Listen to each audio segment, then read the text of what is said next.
Dalam nama Bapa dan Putra dan Roh Kudus. Amin. Ya Tuhanku, ya Allahku, aku sungguh percaya bahwa Engkau hadir di sini, bahwa Engkau melihatku, bahwa Engkau mendengarkan aku. Aku menyembah Engkau dengan hormat. Aku mohon ampun atas dosa-dosaku dan rahmat untuk menggunakan waktu berdoa ini dengan penuh hasil.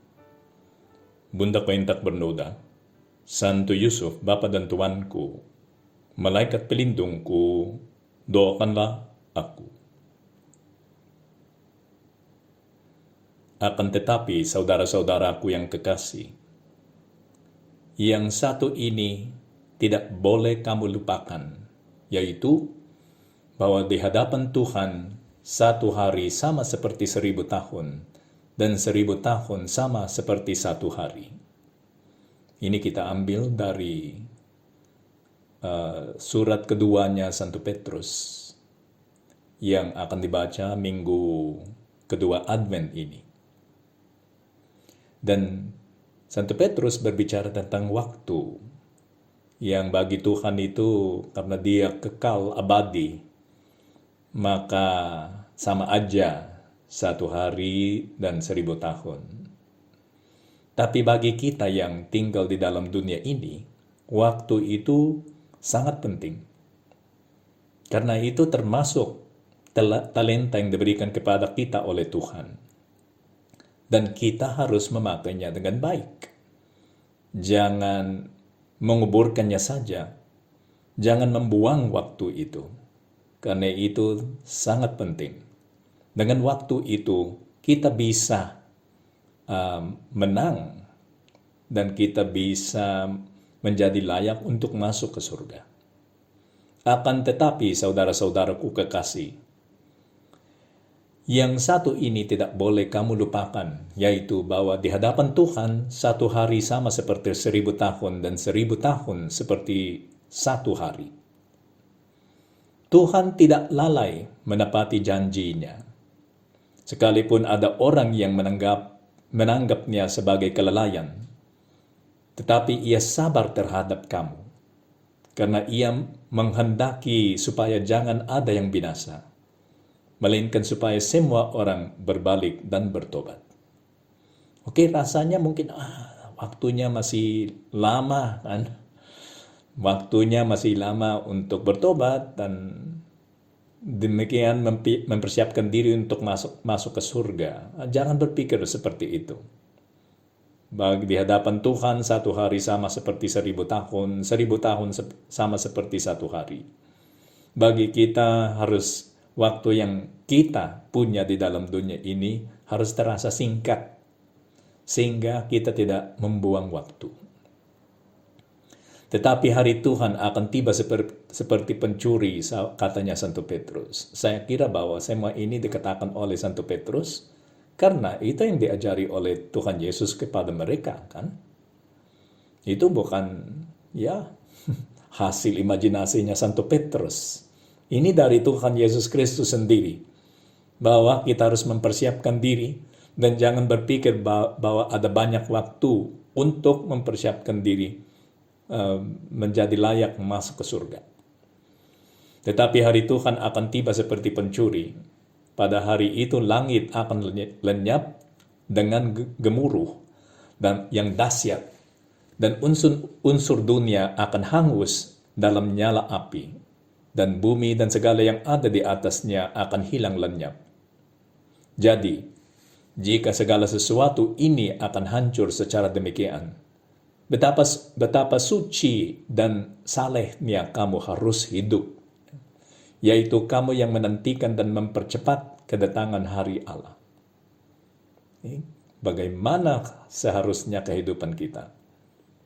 Kalau semua yang lain itu akan lenyap, semua yang kita mencita-citakan di dalam dunia ini, itu akan lenyap.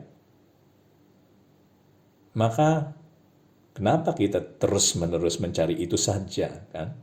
Tidak ada masalah mengerjakan apa yang harus dikerjakan di dalam dunia ini. Tapi jangan lupa bahwa tujuan terakhir kita adalah masuk ke surga dan hidup bersama Tuhan untuk selama-lamanya. Pada hari itu langit akan binasa dalam api dan unsur-unsur dunia akan hancur karena nyalanya. Tetapi sesuai dengan janjinya, kita menantikan langit yang baru dan bumi yang baru, di mana terdapat kebenaran. Kebenaran itu adalah Tuhan Yesus Kristus sendiri. Sebab itu saudara-saudaraku yang kekasih, diulangi oleh Santo Petrus, sambil menantikan semuanya ini, kamu harus berusaha supaya kamu kedapatan tak bercacat dan tak bernoda di hadapannya dalam perdamaian dengan Dia. Ya, semua ini mengingatkan kita bahwa waktu kita di dalam dunia ini sangat berharga. Dan kehidupan kita ini harus bermakna. Ini harus dipakai untuk memuliakan Tuhan. Itu pernah dikatakan oleh Santo Josemaria Escrivá, pendiri Opus Dei. Dan dia punya satu homily yang judulnya adalah waktu itu adalah harta. Harta, time is a treasure. Waktu itu adalah harta. Dan hanya orang gila yang akan membuang hartanya. Okay? Ini harta yang duniawi, tapi apalagi kalau itu adalah harta yang surgawi. Kalau itu dibuang oleh orang, harta yang membuat kita bahagia untuk selama-lamanya, bukan harta yang duniawi ini yang bisa membahagiakan kita sementara aja. Kalau itu harta rohani, jangan membuangnya. Ini yang dikatakan oleh Santo Josemaria Escrivá di dalam homilinya itu. Waktu itu adalah harta. Okay. Waktu itu adalah harta. Hari ini katanya, saya ingin berbicara tentang waktu. Waktu yang berlalu begitu cepat. Saya tidak mau mengulangi kepada Anda ungkapan terkenal itu tentang 1 tahun yang berlalu adalah 1 tahun yang dikurangi dari masa hidup kita. Ini bukan tujuannya. Ketika saya merenungkan soal waktu, saya mulai memahami seruan itu dari Santo Paulus yang dia menulis kepada jemaat di Korintus. Tempus breve est dalam bahasa Latin. Tempus breve est, yaitu waktu telah singkat. Frase itu yang waktu telah singkat dari Santo Paulus. Betapa singkatnya waktu kita di dalam dunia ini. Bagi seorang Katolik yang sungguh, kata-kata ini dari Santo Paulus bergema di lubuk hati kita sebagai celaan atas kelalaian kita. Dan itu menjadi ajakan terus-menerus untuk menjadi setia. Kita diajak oleh Tuhan dengan ini untuk menjadi setia. Santo Paulus mengajak kita dengan perkataan ini untuk menjadi setia kepada Tuhan. Dan setia itu adalah mengingat Dia tiap hari. Ya, jangan melewati 1 hari tanpa berpikir tentang Tuhan. Tanpa berbicara sama Dia. Ya Tuhan, inilah kami. Seharusnya kita harus selalu di hadiratnya Tuhan. Dan itu diajari oleh Santo Josemaria juga. Kita harus mencari cara untuk mengingat kehadiran-Mu Tuhan tiap hari. Dan selama seluruh hari kita ini. Ya, kita harus tanya diri sekarang di hadapan Tuhan waktu kita melaksanakan renungan ini. Berapa kali tiap hari saya ingat Tuhan? Berapa lama tiap hari saya mengingat Tuhan? Berapa banyak kali saya berbicara dengan Engkau ya Tuhan? Syukurlah orang yang sudah ada kebiasaan seperti ini yang melaksanakan renungan tiap hari ya. Dan saya pernah menyarankan itu kepada saudara-saudari di dalam satu renungan di sana kan. Kita harus berdoa tiap hari kan. Yang dilaksanakan oleh Santo Josemaria adalah 30 menit untuk di dalam pagi sebelum tengah hari, 30 menit lagi setelah ya, sore hari, ya itu bukan syarat, itu terserah kan.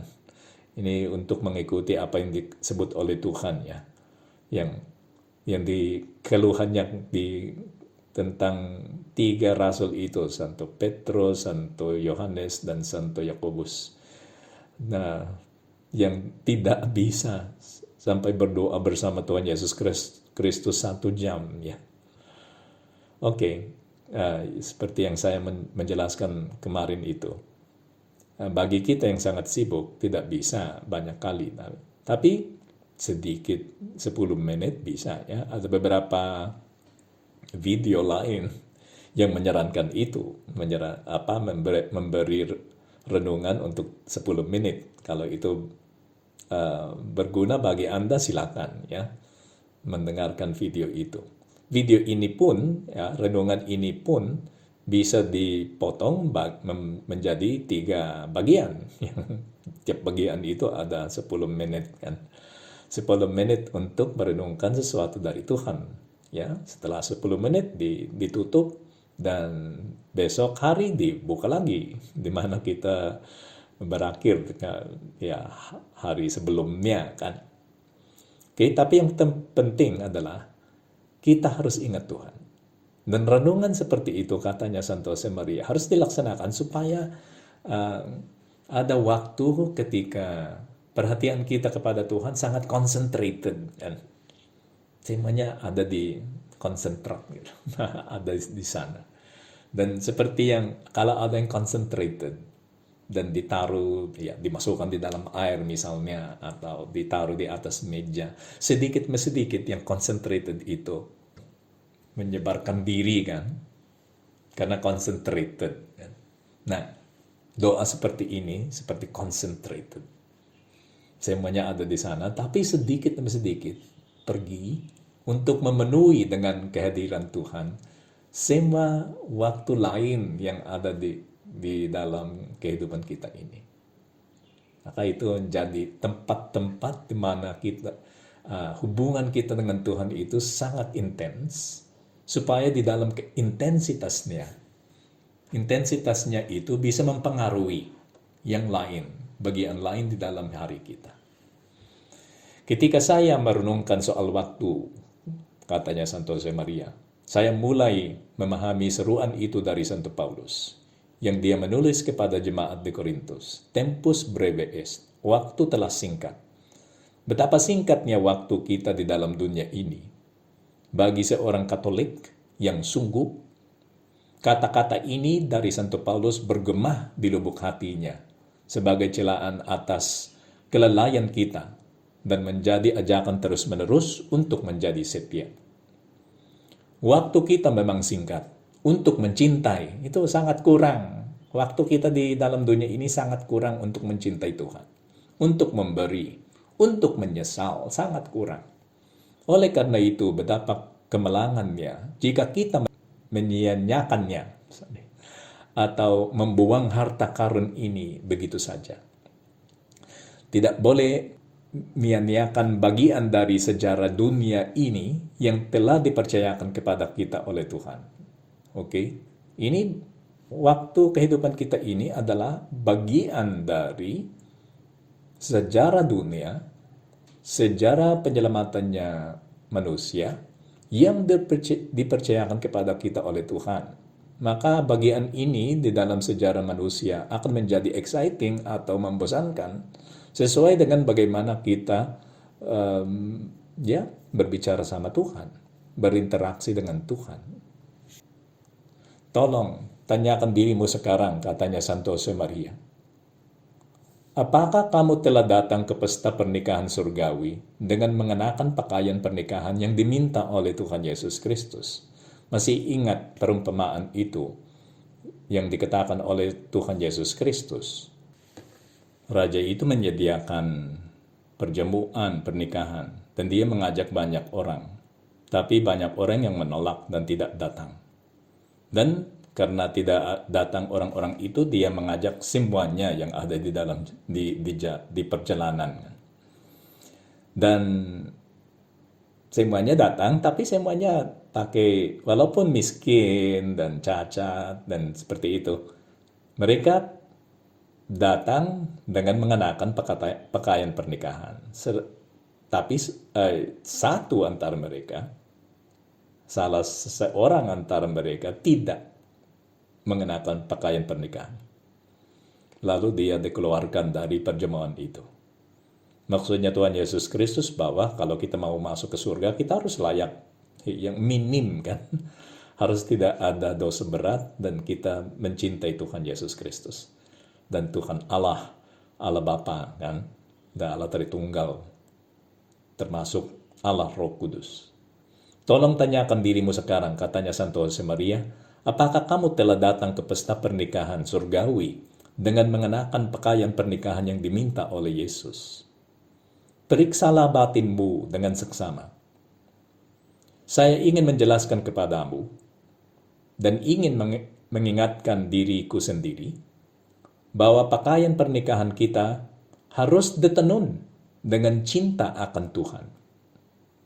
Cinta yang kita akan menuai dari hal-hal kecil yang kita melaksanakan tiap hari. Maka yang pakaian pernikahan itu dibuat dengan tindakan-tindakan kecil yang penuh dengan cinta akan Allah. Oke? Tindakan-tindakan kecil yang penuh dengan cinta akan Allah. Yang menjadi benang yang dipakai untuk membuat pakaian ini, pakaian pernikahan yang diminta oleh Tuhan Yesus Kristus. Dan apakah kita mengambil benang-benang itu kan? Si ibunya Santo Josemaria, saya kurang tahu kalau saya pernah menceritakan ini, tapi ibunya si Santo Josemaria orang yang sangat rajin dan tidak mau membuang sesuatu yang masih berguna. Dan dia mengajari kepada anak-anaknya, benang-benang itu jangan membuangnya. Karena kalau kita tidak memakai benang-benang itu yang tersisa dari apapun yang kita melaksanakan kan. Ya, kalau kita membuangnya dan tidak memakainya sendiri, iblislah yang akan memakainya untuk membuat tali. Ya, untuk membuat tali penangkapnya manusia. Jangan membuang benang-benang itu. Oke? Nah, ini mengingat saya tentang ini. Benang yang kita pakai untuk menenun pakaian pernikahan ini yang kita perlu untuk masuk ke surga. Benang itu dari hal-hal kecil yang kita melaksanakan tiap hari. Justru mereka yang jatuh cinta adalah yang memperhatikan detail-detail seperti ini. Okay? Bahkan ketika mereka sedang melakukan hal-hal yang tampaknya tidak penting. Okay? Rasanya itu tidak penting, tapi di belakangnya Tuhan itu ada. Tuhan, kapan kita ketemu Tuhan? Dan memberi makanan kepada Tuhan ketika dia lapar, dan minuman kalau dia haus, dan pakaian kalau dia telanjang. Kapan itu terjadi Tuhan? Maka itu hal-hal yang kecil dengan melayani sesama kita, walaupun itu di dalam keluarga kita, itu diperhatikan oleh Tuhan. Itu dicatat. Nah, itu dicatat oleh malaikat pelindungmu di dalam buku catatan itu yang menghitung semua tindakan baik kita. Kan? Ini di dalam tangan malaikat pelindung kita. Inilah permulaan Injil tentang Yesus Kristus, Anak Allah. Inilah Injil untuk minggu kedua masa Advent. Inilah permulaan Injil tentang Yesus Kristus, Anak Allah. Dan bagaimana Santo Markus memulai Injil yang dia tulis tentang Tuhan Yesus Kristus. Seperti ada tertulis dalam kitab Nabi Yesaya, lihatlah, aku menyuruh utusanku mendahului engkau. Ia akan mempersiapkan jalan bagimu. Ada suara orang yang berseru-seru di padang gurun, persiapkanlah jalan untuk Tuhan, luruskanlah jalan baginya. Dan bagaimana kita bisa melaksanakan itu kalau kita membuang waktu? Tiap kali kita harus mempersiapkan jalan kepada Tuhan supaya dia bisa masuk di dalam jiwa kita ini kan, di dalam hati kita. Kita harus membuka jalannya, dan jalannya itu jangan jalan yang berliku-liku, berbelok-belok itu ya. Itu harus jalan yang lurus, pas ke dalam hati kita ini, supaya Tuhan itu bisa masuk. Persiapkanlah jalan untuk Tuhan, luruskanlah jalan baginya. Demikianlah Yohanes Pembaptis tampil di padang gurun dan menyerukan, bertobatlah dan berilah dirimu dibaptis, dan Allah akan mengampuni dosamu. Dosa harus dihilangkan supaya jiwa kita itu bersih. Saat sama, kita harus membiarkan Tuhan memenuhi kita dengan rahmat-Nya. Marilah kita, katanya Santo Josemaria lagi di dalam homilinya ini. Marilah kita lihat hidup kita sendiri dengan jujur. Kenapa kita tidak dapat menemukan beberapa menit yang dibutuhkan untuk menyelesaikan dengan penuh kasih pekerjaan yang harus kita lakukan? Pekerjaan itu merupakan sarana pengudusan. Mungkin ada beberapa orang yang sangat duniawi pikirannya, sehingga mereka melihat pekerjaan itu untuk sarana untuk mendapat banyak uang, dan setelah dia dapat banyak uang, dia makanya untuk seenaknya saja kan, dan pergi kemana-mana untuk menikmati dan beli segala sesuatu yang termasuk anakannya gitu. Tapi selain itu, kalau pekerjaan itu dari pekerjaan itu dia tidak dapat apapun, dia tidak melaksanakannya dengan baik. Pekerjaan itu merupakan sarana pengudusan kita, karena kita pernah melihat bahwa itu adalah pelayanan kepada Tuhan kan, sebagaimana itu disebut oleh Tuhan. Apapun yang kita melaksanakan untuk saudara atau saudarinya yang terkecil, kita melaksanakannya bagi dia. Kita melaksanakan itu bagi dia. Mengapa kita mengabaikan kewajiban kita dalam keluarga? Mengapa kita kecenderungan berburu-buru dalam doa kita? Atau merasa jengkel waktu kita mengikuti misa? Kenapa kita kurang bersantai-santai, namun begitu tidak bergesa-gesa saat kita menuruti keenakan kita sendiri? Bersantai-santai waktu kita melaksanakan keenakan kita sendiri. Itu lebih banyak waktu yang kita memakai untuk keenakan kita sendiri. Hal-hal seperti itu bisa saja dibilang masalah sepele. Ya, memang semua ini adalah perkara-perkara kecil. Tetapi perkara-perkara kecil seperti ini adalah minyak, bahan bakar, yang kita butuhkan untuk melestarikan nyala api kita, supaya cahaya kita tetap bersinar. Tuhan telah memberi kita mungkin karena kita sudah di akhir tahun ini, dan kita memulai tahun baru. Tahun ini, banyak pengalaman kita yang baru. Tapi, kalau kita bijaksana, kita pasti belajar sesuatu dari tahun ini. Dan kita tetap berkembang. Orang yang malas dan yang gila adalah orang yang melewati tahun ini tanpa belajar sesuatu. Maka ada gunanya juga. Itu menguatkan hati kita. Tapi 1 tahun lagi akan datang, Tuhan telah memberi kita 1 tahun lagi untuk melayani Dia. Tidak usah berpikir atas 5 tahun ke depan atau 2 tahun ke depan. Perhatikanlah saja 1 tahun ini yang baru saja dimulai. Itu dia tulis bulan Januari, maka dia mengatakan bahwa baru saja dimulai. Berikanlah kepada Tuhan semua yang kamu akan melaksanakan tahun ini. Jangan menguburkannya sebagaimana hamba itu di dalam perumpamaan Yesus menguburkan talentanya. Ini harus menjadi niat kita tahun ini. tidak menguburkan waktu ini dan memakainya dengan baik. Izinkan saya untuk bersikeras, katanya Santo Josemaria. Apakah kamu berpikir bahwa waktumu adalah untuk dirimu sendiri? Apakah kamu berpikir bahwa waktu itu adalah milikmu? Ini waktuku, this is me time. Karena itu sangat populer sekarang ya, me time. Ya. Oke, kita punya hak memang untuk istirahat supaya nanti kita bisa bekerja dengan baik, kan?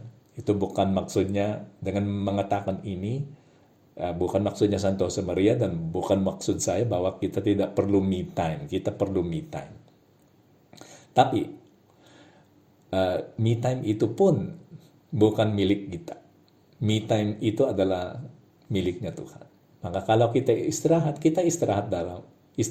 karena kita mau melayani Tuhan dengan baik setelah istirahat itu, kan? Dan dalam istirahat itu kita tetap bisa berdoa, kan? Jangan melaksanakan sesuatu dalam istirahat yang tidak berkenan kepada Tuhan. Khusus kalau itu adalah berdosa. Ada banyak yang berpikir, oke, kita sekarang istirahat, maka kelupaan semua itu yang diajari di dalam gereja dan diajari oleh Tuhan Yesus Kristus, kita istirahat dari semua itu. Maka ya itu menjadi kita libur atas segala sesuatu termasuk agama kita, termasuk iman kita. Kita tak pernah libur dari iman, kan? Ya, dari pekerjaan yang keras dan melelahkan, memang kita perlu liburan dari itu. Tapi liburan dari kesucian tidak. Apakah kamu berpikir bahwa waktumu adalah untuk dirimu sendiri? Waktumu adalah untuk Tuhan. Mungkin saja berkat rahmatnya Tuhan, pikiran yang begitu egois seperti itu tidak pernah masuk ke dalam pikiran Anda. Saya hanya menyebutnya supaya jika suatu hari hatimu melemah dalam iman kepada Yesus Kristus, kita ingat ini, bahwa waktumu adalah untuk Tuhan. Jika itu terjadi, Tuhan meminta kamu untuk tetap setia pada komitmen kepada Dia, untuk mengatasi kesombonganmu, untuk mengendalikan imajinasimu, untuk tidak menjadi dangkal dan melarikan diri saja dari kewajiban kita kepada Tuhan. Jangan kamu meninggalkan Tuhan, katanya Santo Josemaria. Jangan, karena kita perlu Tuhan. Waktu telah singkat. Dan semoga di dalam renungan ini kita menjadi sadar, kan? Menyadari diri bahwa kita bisa melaksanakan banyak kebaikan dan kita harus melaksanakannya sekarang. Jangan menunda-nunda kebaikan-kebaikan itu. Sekarang, karena waktunya singkat dan waktunya itu adalah harta kita. Tidak boleh dibuang, tidak boleh dinia-niakan gitu. Marilah kita pergi kepada Bunda Maria. Karena Bunda Maria itu yang disebut tak pernah berdosa, itu bukti bahwa dia tidak membuang waktu. Tiap saat, tiap detik di dalam kehidupannya ini, dia pakai untuk memuliakan Tuhan. Dan semoga Tuhan kami bisa mengikuti teladannya Bunda Maria, supaya seperti dia, kami menjadi layak masuk ke surga. Aku bersyukur kepadamu ya Allahku, atas segala resolusi yang baik, kasih dan inspirasi yang telah Engkau curahkan kepada aku dalam renungan ini. Aku mohon pertolonganmu untuk melaksanakannya. Bunda Kelintak Bernoda, Santo Yusuf, Bapa dan Tuanku, Malaikat pelindungku, doakanlah aku.